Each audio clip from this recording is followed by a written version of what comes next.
Hello, hello. So my name is Ashley, also known as Ashme 5280. I am from Colorado, 5280s, Mile High. Hopefully that makes some sort of sense. So what I wanted to go ahead and try this month for February 2026 is a crochet along.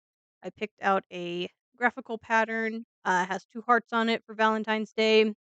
It's like a quilt type block, and I'm excited to get started.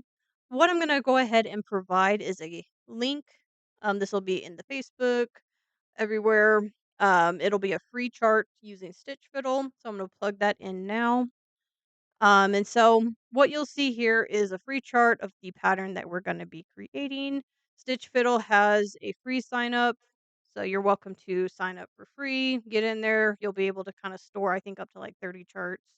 Um, they do have a premium version if you're ever interested. It gives a little bit more features. It's like $5 a month or $30 annually. Absolutely not needed in this project, but I did want to point it out. So you already have the Stitch Fiddle account, you could sign in. If you don't, you're welcome to create an account. I can kind of show you a little bit about if you're not signed in, some of the stuff that you still have availability to. So what this chart is you'll have a magnifying glass here that you're able to zoom in. And once you're zoomed in, you're going to be able to see the actual kind of lines of each stitch.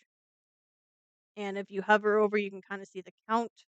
And so I designed this to work right to left. I am right-handed, so you can see this bottom right corner is one of one. That's going to be the stitch we start with, and we're going to be working the rows horizontally, going across, and then the more rows will be worked, the taller the piece will get. So this first 4 days, there's going to be this first 13 rows. You can see that'll end this top section here. We'll average, 3 days of 3 rows and 1 day of 4 rows. If you can work faster than that, great. The chart's going to be available, but I'm going to release the first 13, the actual written pattern of the first 13 rows, um, and ask for progress.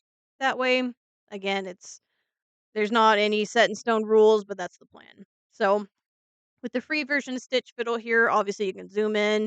You can use a iPad, something that you can visually look at the chart. You also have an option under File for written instructions. So this is how I set up the written pattern. This is how I read stuff.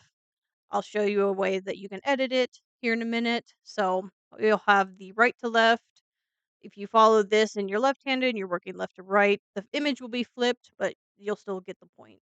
And there is a way to copy it down and actually switch the direction, which I'll show in a minute. So I use the abbreviations for dark pink, light pink, red, and peach. So those are my 4 distinctual colors, um, and hopefully no and I tried to basically make sure each color started with a different letter because sometimes peach and pink, when you're, late at night, sometimes look too close together. So, that's what I did on that. Oh, I meant to also, you'll see text and you'll see blocks. So if you click the block, so this is gonna give you a color coded version. So you'll see 6 of this color, 1, 6, 12. If that helps at all. It might be for some people easier that way. All right. So once you kind of have this pulled up, um, another thing you can do is create a copy. So this is locked down. You can't edit it because it's my chart. Um, but I did allow you to make a copy. If you create a copy right now, you will have to have a signed in, or you will have to have an account and be signed in to do that. Let me pull this over. So this is my account that already signed in for.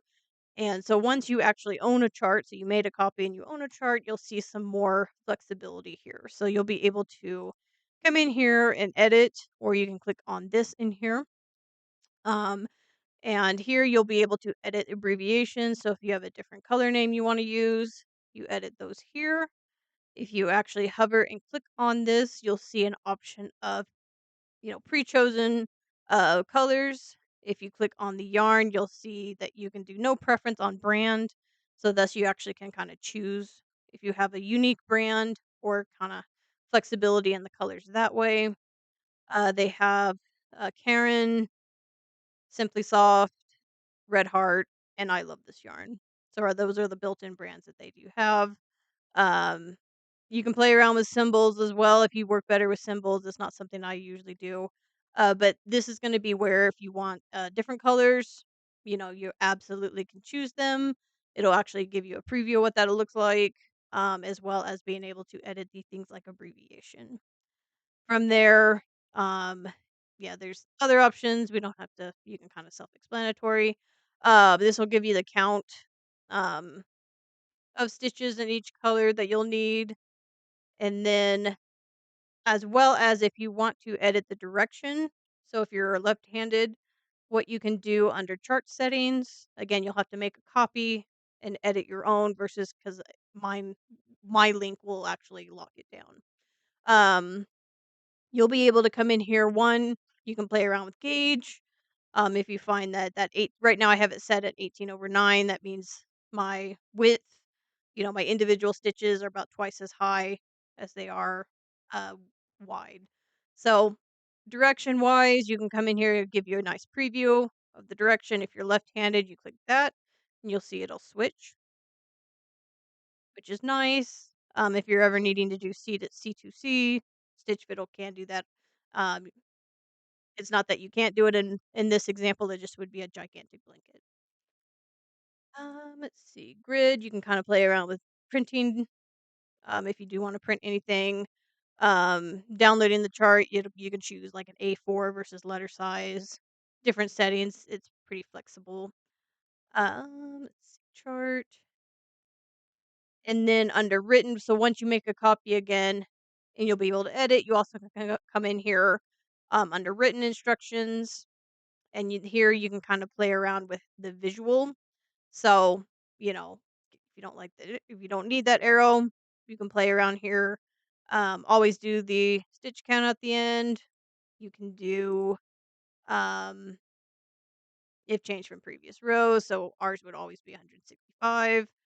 Let's see here. Line ending, you can add a period. Stitches. So here's another way that you can kind of play around with. Hey, I don't want a comma. Let's say I want a slash or I want a space, um, custom symbol, something like that.